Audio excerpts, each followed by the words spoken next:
One of the things that really excites me is being able to share with you more manufacturers who are doing the work of making high-performance buildings more easy here in the United States. And one of them is TimberHP, who's now manufacturing wood fiber insulation up here in the Northeast.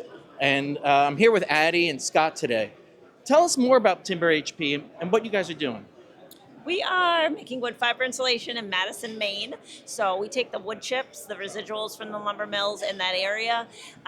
We use those, we steam them, we macerate them on giant metal plates, add a boric acid solution, dry it, fluff it up, and make it into insulation.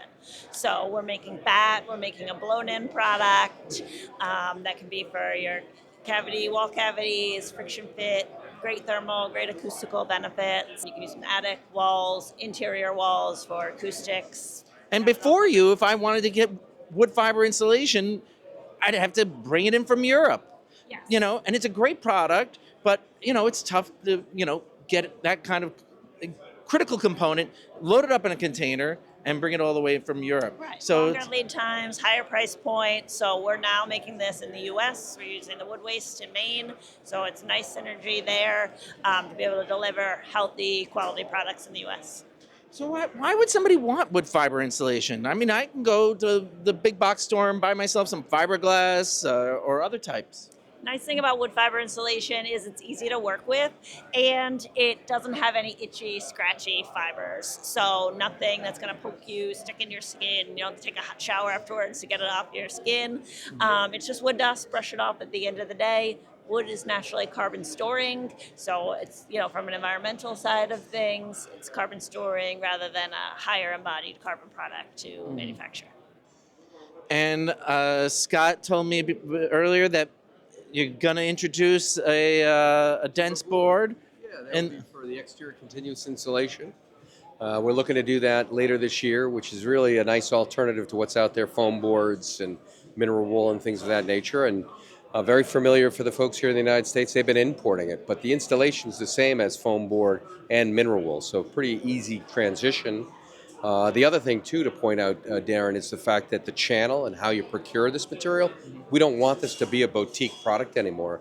So we're working through multiple channels. So if you're a contractor or a modeler and you like the timber bat or the timber board when that comes on market, you can go to your local lumberyard that you're already established with a relationship and buy it through them. Yeah, I'm really excited to see that dense board come out so we can get that continuous installation. All of us in the high performance field are always talking about exterior insulation, minimize that thermal bridging. So that's going to be really a game changer for you guys. And then any possibility to stucco it? Yes.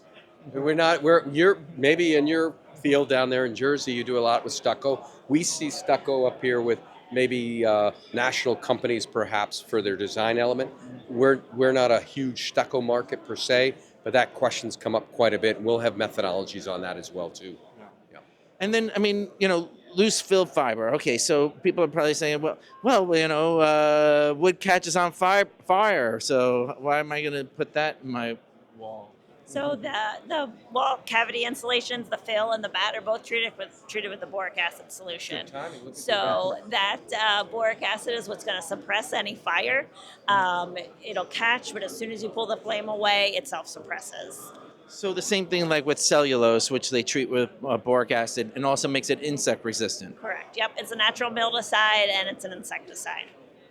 Well, perfect. Well, thank you both so much, Addy and Scott from TimberHP, and I look forward to seeing the further developments and the growth of natural fiber insulation.